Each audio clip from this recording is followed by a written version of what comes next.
Assalamualaikum warahmatullahi wabarakatuh. Perkenalkan, nama saya Anca dengan NIM 210204601024 dengan program studi Teknik Elektro Fakultas Teknik Universitas Negeri Makassar angkatan 2021.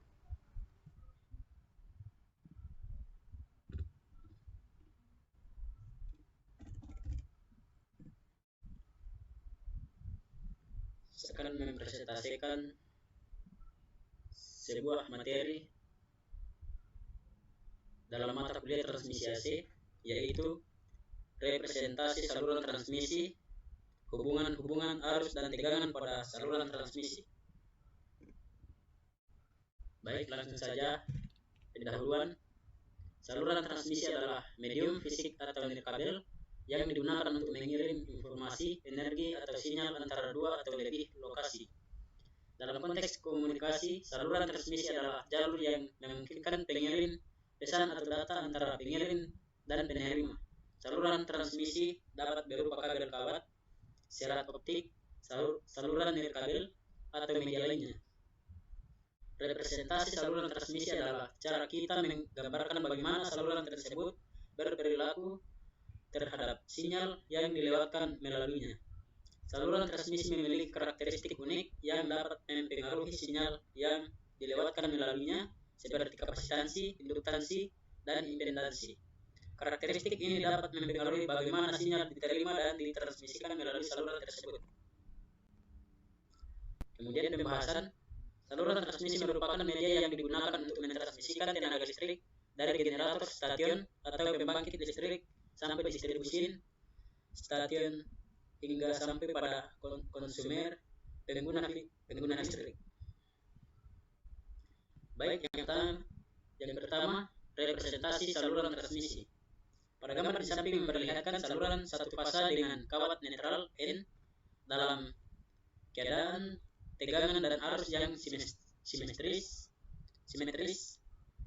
Tidak ada arus yang mengalir pada kawat netral N min N karena ketiga fasanya simetris, artinya ketiga fasanya tergeser kurang 1200 dan 1200 terhadap fasa referensi, maka analisisnya cukup dilakukan dengan berdasarkan satu fasa saja, referensi, dan biasanya dipilih fasa A sebagai fasa referensi dengan jalan balik arus yang fiktif tanpa impedansi.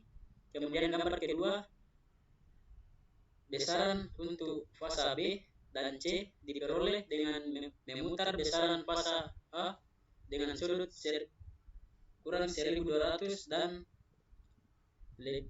dan plus 1200. Kemudian jenis-jenis saluran transmisi. Dalam komunikasi dan transmisi data, ada beberapa jenis saluran transmisi yang digunakan masing-masing dengan karakteristik dan aplikasi yang berbeda. Di bawah ini, saya akan menjelaskan ketiga jenis saluran utama transmisi: saluran kabel koaksial, serat optik, dan saluran nirkabel. Yang pertama, saluran kabel koaksial. Saluran ini terdiri dari dua konduktor utama yang diletakkan sejajar. Konduktor dalam terbuat dari tembaga atau aluminium dan dikelilingi oleh isolasi dielektrik yang memisahkan konduktor dan dari lapisan luar yang biasanya berupa pelindung berbahan logam. Kemudian yang kedua, serat optik. Serat optik terbuat dari serat tipis yang terbuat dari kaca atau plastik khusus. Serat ini memungkinkan penyebaran cahaya melalui prinsip pantulan internal total. Kemudian yang ketiga, saluran nirkabel. Saluran ini adalah saluran transmisi tanpa kabel fisik yang mengandalkan gelombang elektromagnetik seperti radio, mikrogelombang, dan gelombang radio FM atau AM untuk mentransmisikan data atau sinyal. Kemudian jenis-jenis gangguan pada saluran udara. Yang pertama, hampir semua gangguan gangguan 187 kV ke atas disebabkan oleh petir. Yang kedua, dan hampir 70% dari semua gangguan saluran 110 sampai 154 kV disebabkan gejala-gejala alamiah seperti petir, salju, es, angin, banjir, serta gempa. Kemudian gejala alami lain yang sering terjadi disebabkan oleh binatang atau burung. Jenis gangguan yang bisa terjadi adalah gangguan hubung singkat atau hubung singkat antara dua fasa dan hubung singkat 3 fasa dengan tanah, dan gangguan lain putusnya 1 atau 2 kawat. Kemudian pemodelan saluran transmisi. Yang pertama, saluran pendek. Pada saluran pendek, nilai kapasitas penghantar dapat diabaikan sehingga penghantar dimodelkan dengan impedansi atau R dan XL. Maka saluran transmisi dimodelkan seperti pada gambar di samping. Kemudian untuk saluran pendek berlaku hubungan VS sama dengan VR plus Z kali IR, IS sama dengan IR, di mana VS sama dengan tegangan pada ujung kirim atau ujung generator, IS sama dengan arus pada ujung kirim atau ujung generator. Kemudian VR sama dengan tegangan pada ujung terima atau ujung beban. Kemudian IR sama dengan arus pada ujung terima atau ujung beban. Dan Z sama dengan R plus JX sama dengan impedansi saluran. Kemudian yang kedua, saluran menengah. Pada saluran menengah, nilai kapasitas penghantar tidak dapat diabaikan sehingga penghantar dimodelkan dengan impedansi penghantar atau R dan XL, dan kapasitas yang dapat dimodelkan dalam bentuk nominal T dan II seperti pada gambar berikut. Gambar pertama menunjukkan nominal T. Kemudian yang kedua, gambar yang kedua menunjukkan gambar nominal II. Kemudian saluran menengah nominal T yaitu VS sama dengan 1 plus ZY per 2 kali VR plus Z plus Z kuadrat Y per 4 kali IR. IS sama dengan Y kali VR plus 1 plus ZY per 2 kali IR. Kemudian saluran menengah nominal II yaitu VS sama dengan 1 plus ZY per 2 kali VR plus Z kali IR. IS sama dengan Y plus ZY kuadrat per 4 kali VR plus 1 plus ZY per 2 kali IR. Kemudian yang ketiga, saluran panjang. Pada saluran panjang, nilai kapasitas dan impedansi penghantar atau R dan XL diasumsikan terdapat pada sepanjang penghantar hingga batas tak hingga. Untuk itu dilakukan metode pendekatan per elemen panjang sebagai berikut. Dapat kita lihat pada gambar di bawah ini. Misalkan Z sama dengan impedansi per satuan panjang, Y sama dengan admitansi sun per satuan panjang, dan I sama dengan panjang saluran. Maka VS sama dengan VR cos akar ZY kali I plus ZK I kali IR sin akar ZY kali I. IS sama dengan IR cos akar ZY kali I plus VR per Z.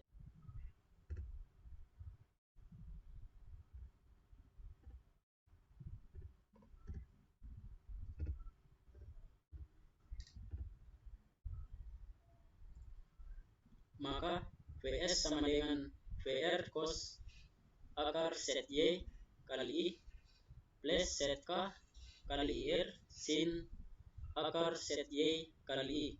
IS sama dengan IR cos akar ZY kali I plus VR per ZK sin akar ZY kali I, atau VR sama dengan VS cos ZY kali I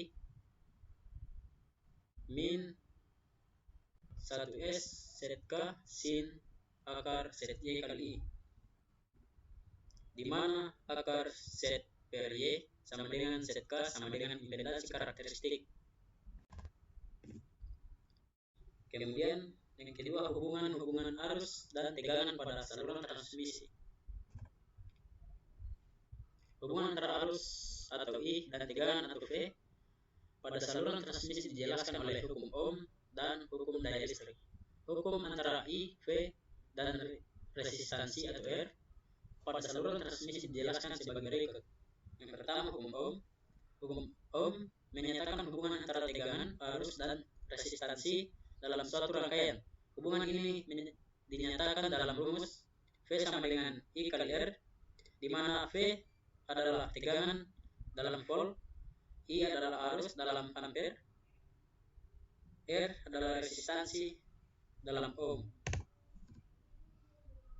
Kemudian dalam konteks saluran transmisi, resistansi adalah resistansi intrinsik kabel atau saluran transmisi itu sendiri. Ketika tegangan V tetap, peningkatan arus akan menyebabkan peningkatan resistansi atau sebaliknya. Kemudian yang kedua, hukum daya listrik. Hukum daya listrik menjelaskan hubungan antara daya, tegangan, dan arus dalam suatu rangkaian. Hukum ini dinyatakan dalam rumus P sama dengan V kali I, di mana P adalah gaya atau watt, V adalah tegangan atau volt, I adalah arus atau ampere.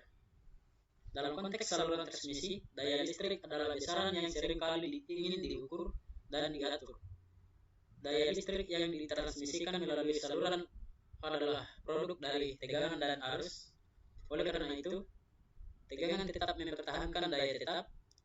Jika tegangan meningkat, arus akan berkurang dan sebaliknya.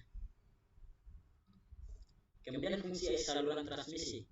Fungsi saluran transmisi adalah membawa tenaga listrik dari pusat pembangkit ke pusat beban melalui saluran tegangan tinggi atau ekstra tinggi. Kemudian klasifikasi tegangan tinggi di Indonesia. Di Indonesia tegangan tinggi biasanya diklasifikasikan dalam beberapa level atau kategori yang sesuai dengan kebutuhan infrastruktur kelistrikan dan distribusi listrik. Klasifikasi tegangan tinggi di Indonesia mencakup yang pertama tegangan menengah. Tegangan menengah adalah tegangan listrik yang biasanya berkisar antara 1000 volt atau 1 kV hingga 36.000 volt atau 36 kV. Distribusi listrik pada tingkat ini umumnya digunakan untuk pasokan listrik ke industri, perumahan, dan komersial. Kemudian yang kedua, tegangan tinggi. Tegangan tinggi adalah tegangan listrik yang berkisar antara 36.000 volt atau 36 kV hingga 1.500.000 volt atau 150 kV. Ini adalah tingkat tegangan yang digunakan untuk mengirim listrik dari pembangkit listrik, misalnya PLTU dan PLTA, ke substansi distribusi. Kemudian tegangan ekstra tinggi adalah tegangan listrik yang berkisar antara 1.500.000, 150.000 volt atau 150 kV hingga 5.000 volt atau 500 kV. Tegangan ini digunakan dalam transmisi listrik jarak jauh dan sering digunakan dalam sistem transmisi antar provinsi. Kemudian tegangan ultra tinggi adalah tegangan listrik di atas 500 volt atau 500 kV. Ini adalah tegangan yang sangat tinggi dan digunakan dalam transmisi listrik jarak jauh pada skala besar seperti transmisi nasional. Kemudian tegangan super tinggi mengacu pada tegangan di atas 1 juta volt atau 1 mikrovolt atau 1000 kilovolt. Tegangan ini sangat jarang digunakan dan seringkali terkait dengan penelitian dalam bidang listrik dan teknologi tingkat tinggi. Kemudian klasifikasi saluran transmisi berdasarkan tegangan. Yang pertama, tegangan rendah. Tegangan rendah biasanya merujuk pada tegangan di bawah 1000 volt atau 1 kV. Kemudian tegangan menengah. Ini adalah tegangan yang digunakan dalam saluran distribusi yang mengirimkan listrik dari substansi ke pelanggan besar seperti industri dan komersial. Kemudian tegangan tinggi biasanya berkisar antara 36.000 volt hingga 1.500 volt. Tegangan ekstra tinggi digunakan dalam saluran transmisi antar provinsi dan transmisi jarak jauh. Kemudian tegangan ultra tinggi adalah tingkat tegangan yang digunakan dalam saluran transmisi jarak jauh dan seringkali melibatkan transmisi nasional. Kemudian tegangan super tinggi ini adalah tingkat tegangan yang sangat tinggi dan biasanya digunakan dalam penelitian dan eksperimen di bidang teknologi tinggi. Kemudian klasifikasi saluran transmisi berdasarkan panjang penghantar. Tidak seumum klasifikasi berdasarkan tegangan, tetapi panjang penghantar dapat menjadi faktor penting dalam merancang dan mengelola sistem transmisi listrik. Panjang penghantar dapat mempengaruhi resistansi, kerugian daya, biaya instansi, dan efisiensi sistem. Berikut adalah beberapa klasifikasi berdasarkan panjang penghantar. Yang pertama, saluran transmisi jarak pendek. Saluran ini biasanya memiliki panjang penghantar yang relatif singkat. Mereka mungkin digunakan untuk menghubungkan pembangkit listrik dengan substansi distribusi dan jarak yang tidak terlalu jauh. Kemudian yang kedua, saluran transmisi jarak menengah memiliki panjang penghantar sedang.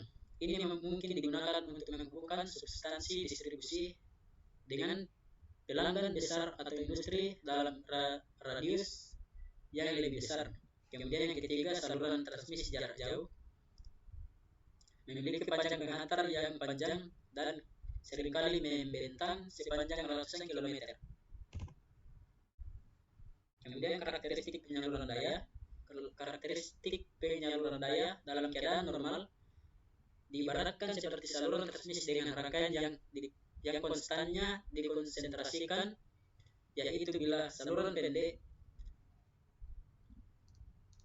Hutauruk 1985 menjabarkan ada 3 karakteristik dalam penyaluran daya, yaitu saluran transmisi jarak pendek,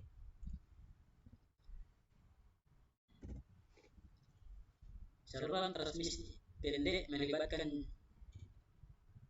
memiliki jarak kurang dari 80 km. Pada saluran ini pengaruh dari kapasitansi dan konduktansi bocor dapat diabaikan. Oleh karena itu, saluran tersebut bisa dianggap rangkaian impedansi yang terdiri dari tahanan dan induktansi sesuai dengan gambar di samping. Kemudian impedansi Z dan admitansi Y dapat dinyatakan dengan Z sama dengan Z, L sama dengan R plus JX sama dengan R plus JX. Dengan R adalah tahanan pada kawat, G sama dengan konduktansi pada kawat, X sama dengan reaktansi pada kawat, dan B sama dengan substansi pada kawat. Kemudian saluran transmisi jarak menengah, saluran udara tegangan menengah atau SUTM adalah sebagai konstruksi termurah untuk penyaluran tenaga listrik pada daya yang sama. Penggunaan penghantar telanjang dengan sendirinya harus diperhatikan faktor yang terkait dengan keselamatan ketenaga listrikan seperti jarak aman minimum yang harus dipenuhi penghantar bertegangan 20 kV tersebut antar fasa atau dengan bangunan atau dengan tanaman atau dengan jangkauan manusia, termasuk dalam kelompok yang 21 diklasifikasikan SUTM adalah juga bila penghantar yang digunakan adalah penghantar berisolasi setengah AACS. Penggunaan penghantar ini tidak menjamin keamanan terhadap tegangan sentuh yang dipersyaratkan, akan tetapi untuk mengurangi risiko gangguan temporer khususnya akibat sentuhan tanaman. Kemudian saluran transmisi jarak panjang, konstanta distribusi pada saluran transmisi jarak jauh memiliki persamaan sebagai berikut. ES sama dengan IR cos AL plus IR kali ZO sin AL. IS sama dengan IR cos AL plus ES per ZO sin AL. Dengan ZO sama dengan impedansi karakteristik sama dengan akar Y per Z. A sama dengan konstanta hambatan akar ZY. Kemudian hubungan tegangan dan arusnya, Vs sama dengan Vr plus Z per R, IS sama dengan R. Pengaturan tegangan, Vr per Z sama dengan Vr kali NL kurang Vr kali FL per Vr kali FL, di mana Vr kali NL sama dengan tegangan skalar ujung beban pada beban 0, Vr kali FL sama dengan tegangan skalar ujung beban pada beban penuh. Untuk kawat pendek, VR atau NL sama dengan VS dan VR atau FL sama dengan VR, maka VR persen sama dengan VS kurang VR per VR kali 100%. Kemudian diagram pengganti jarak menengah, yaitu pendekatan menggunakan rangkaian nominal T atau rangkaian nominal TT. Kapasitansi dipusatkan pada satu titik untuk nominal T, kapasitansi dipusatkan pada dua titik untuk nominal TT. Hubungan tegangan dan arus, Vs sama dengan Vr tambah IR Z per 2 tambah IS Z per 2. Tetapi IS sama dengan IR plus VPY sama dengan IR plus VR tambah IR Z per 2 Y. IS sama dengan Y VR ditambah 1 ditambah ZY per 2 kali IR. Maka VS sama dengan 1 ditambah ZY per 2 V dikali VR ditambah Z plus Z kuadrat Y per 4 kali IR. IS sama dengan Y VR ditambah 1 plus ZY per 2 kali IR. Rangkaian nominal TT dapat dilihat pada gambar berikut. Kemudian hubungan tegangan dan arus, Vs sama dengan VR plus IPZ.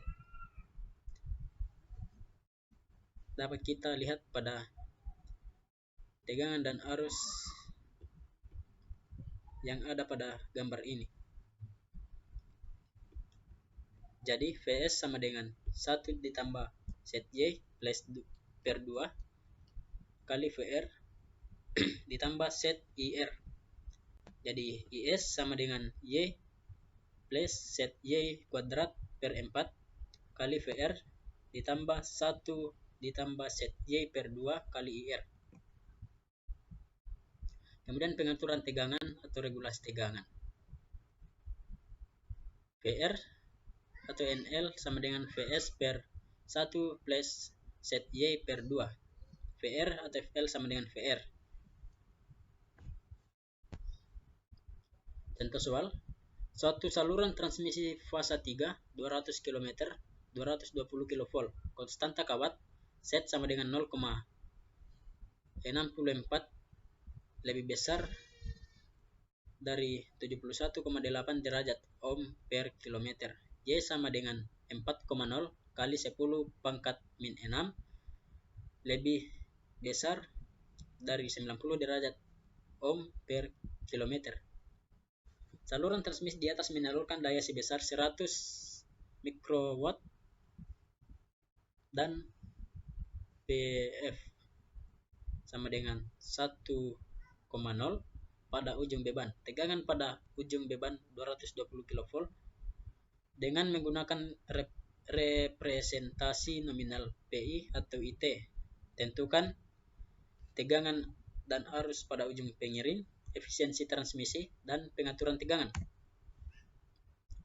Jawab, diketahui saluran sama dengan 200 km, tegangan atau VR sama dengan 220 kV tegangan pada ujung beban, daya atau PR sama dengan 100 mikrowatt, PF sama dengan 1,0 pada ujung beban, Z sama dengan 0,64 lebih besar dari 71,8 derajat ohm per km, Y sama dengan 4,0 kali 10 pangkat 6 lebih besar dari 90 derajat mikrowatt per km.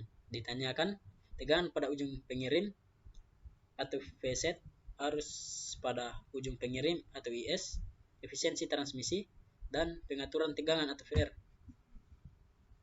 Penyelesaian: PR sama dengan 100 mikrowatt, PF sama dengan 1,0, VR sama dengan 220 kV dikali L kurang L. Jadi IR sama dengan PR per akar 3 VR sama dengan 1000 per akar 3 kali 220 sama dengan 264,4 lebih besar dari 0 derajat ampere. Jadi VR sama dengan 220 per akar 3 sama dengan 127 kV kali L kurang N. Z sama dengan 0,64 kali 200 lebih besar dari 71,8 derajat ohm sama dengan 128 lebih besar dari 71,8 derajat ohm.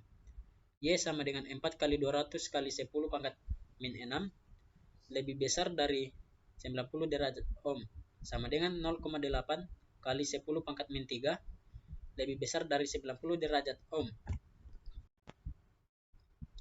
Jadi itu saja sedikit materi mengenai representasi saluran transmisi, hubungan-hubungan arus dan tegangan pada saluran transmisi yang saya paparkan. Kurang lebihnya mohon dimaafkan. Wassalamualaikum warahmatullahi wabarakatuh.